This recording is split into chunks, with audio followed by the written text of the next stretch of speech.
La Bourse de Paris n'a pas dit son dernier mot et réitère un nouveau record en début de séance à 7 552 points. Malgré cette ouverture en hausse, les investisseurs se montrent prudents ce début de semaine dans l'attente de plusieurs événements importants.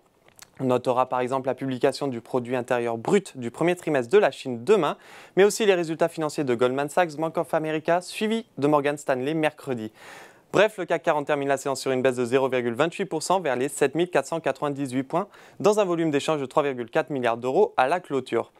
Sur le front des valeurs, Publicis se hisse en première position de l'indice parisien et s'adjuge d'une performance de 2,45%. On retrouve également Worldline, Safran et Airbus en territoire positif.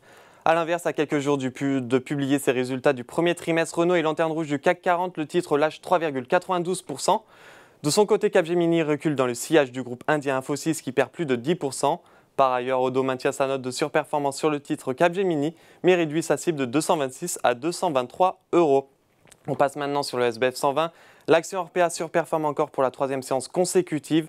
En effet, l'association des actionnaires minoritaires Adamo a obtenu suffisamment de voix pour convoquer une assemblée générale extraordinaire dès cette semaine. Autres valeurs bien orientées sur l'indice Eramet, Corian et Fnac Darty qui progressent de plus de 3% chacune. Malheureusement, ce n'est pas le cas pour tout le monde. Voltalia lâche 3,04% et Orientin Infrastructure est pénalisé par Jefferies qui abaisse son objectif à 22 contre 25 euros. Puis on termine par les marchés américains. La bourse de New York a ouvert sur une note prudente. Les investisseurs sont en attente des prochains résultats de sociétés et d'indicateurs macroéconomiques. Voilà, c'est tout pour ce soir, mais n'oubliez pas, toute l'actualité économique et financière est sur Boursorama.